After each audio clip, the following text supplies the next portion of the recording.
Three friends and are in a car, an accident, they die, they go to hell.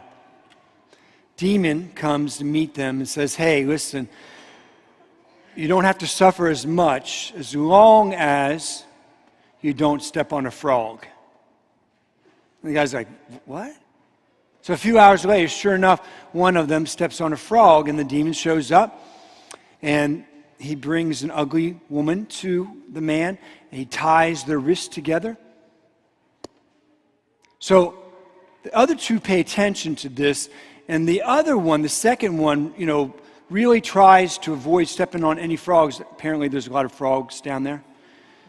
And he makes a mistake. He steps on a frog. Demon comes, ugly woman, ties their wrists together for all of eternity. Third one really pays attention to this. And he's gone for years without stepping on any of those frogs. And all of a sudden, out of nowhere, the demon appears. And there's this beautiful woman, more beautiful than any woman that this man has ever seen. Demon comes and ties their wrists together. And the man says, what did I do to deserve this, to earn this? And the woman looks at him and says, I don't know about you, but I stepped on a frog. Demons. We hear about a woman who comes to Jesus in today's gospel from Matthew 15, and her daughter is possessed by a demon. This woman is not Jewish. She's not part of the promise of God in the Old Testament to his people to save them. And so Jesus seems like a lot of the Jews during his day to dismiss her, but he is revving up for the big message. So he lulls her along a little bit, but she doesn't give up. She's persistent. She is enduring. She loves her daughter, and she's willing to do anything for her daughter, and she's willing to pursue this man that she trusts has the power to release her daughter from evil. And indeed, her persistence, her perseverance pays off, and her daughter is released from evil. And Jesus then uses this as an occasion for everyone who's around him, who have been a part of this discussion, this dialogue with this woman, and this action to do this, to say this.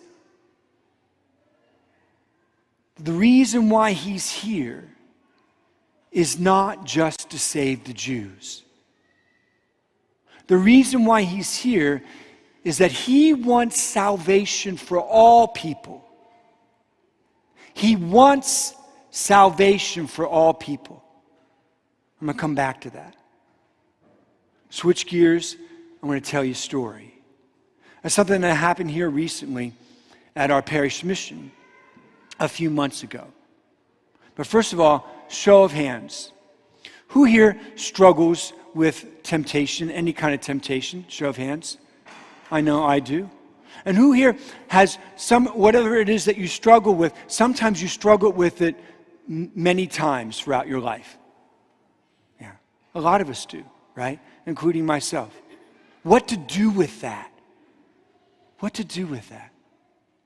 So a friend of mine, Sister Anna Kiar, comes here this past year to do a 3-day mission. And I got to know her because she and I were in classes together for 2 years studying to become spiritual directors. So we invited her here, and during her presentation, one of them, she tells a story about playing cards with her sisters, about a dream, and then about discerning what the dream meant, and then about putting it into action. So playing cards. She tells a story about her sisters and her play this card called May I. May I. And the gist of the game is that a player lays down a card face up, so you see what it is, and then anybody who's in the game can ask the question, may I? Meaning, may I use this card? And it's a game of strategy. I'm not going to go into all the details, but part of the strategy is that the person who lays the card down has to discern if I give the card to this person, will it be to my advantage or to my disadvantage? They have to discern that in order to win the game. And so she was playing this game.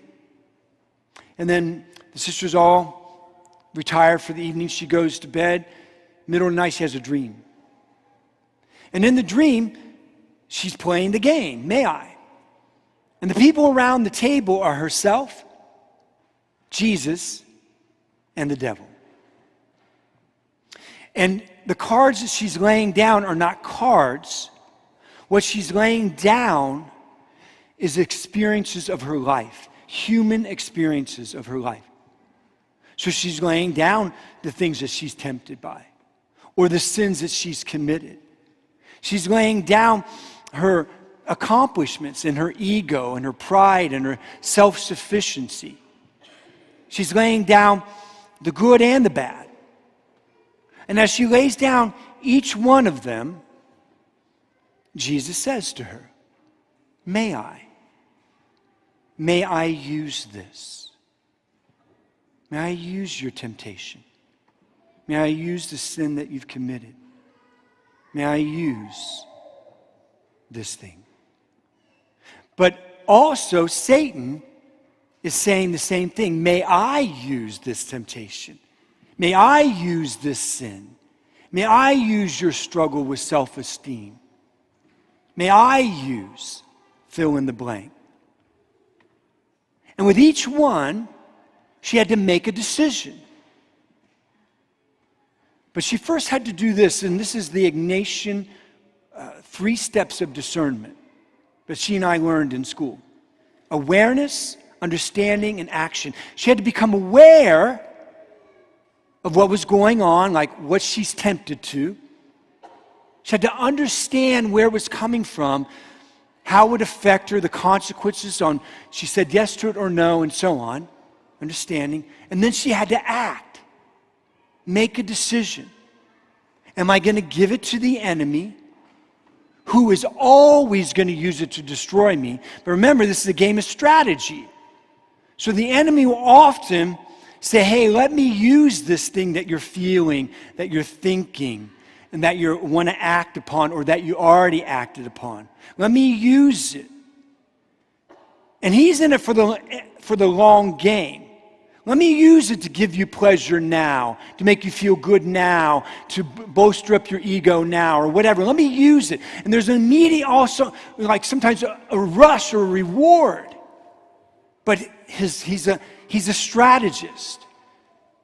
Because once he uses you in this way, then he gets you more and more, and then he's got you, and then he destroys you for all of eternity. So she's aware of that. She understands that. And Jesus, he wants to save us. And not just in the end of life, for all of eternity, but from this episode, from this feeling, from this prison. And yes, again, he's a strategist. So sometimes when we give to him our thoughts, our feelings, our actions, it doesn't feel good to give it to him. We want to keep it. We want to use it. We want to play with it. We want to toy with it. We want to muse with it. We want to stew about that anger or that resentment, or just eat into that jealousy and that envy. And we do it over and over again. Well, Jesus says, just give it to me. May I use this? And if you give it to me, sometimes we have to give it to him over and over and over again. He uses it to set us free. And we see him doing this. We're aware of it. We understand where it comes from. And we act and say, yes, Lord, you may use this. And we find ourselves being set free. She wakes up from this dream. She sits down. She journals it. She has the gift of dreams. And she takes this to her spiritual director, and they have a conversation. And together they discern whether this is from God. And they discern that it is from God. And then the next question is, why did God give this to her? And she discerned that he gave it to her so that this can become a spiritual exercise, a spiritual practice that she can do over and over again. So she did that. Whenever she felt tempted, whenever she felt hurt, whenever she felt slighted, whenever she felt like, hey, that was really great, I'm so great, look at me, and her ego gets puffed up, whatever. She would say, Jesus, you may use this. And she would say it again and again and again. What she noticed is that she was being set free. This was a gift from God. But then she discerned this was a gift not just for her, but for others, and thus the mission and me being there and several of us being there. And when I heard this, my heart was set aflame. I'm like, oh my gosh, this is so good. And so what did I do? I took it and I immediately started to apply it to my life. When I have these human thoughts, feelings, and actions. And I'm aware that there are two beings, the creator of the universe and the destroyer, who come and say, can I use this? And over again, I'm learning to say, yes, Jesus, you may use this.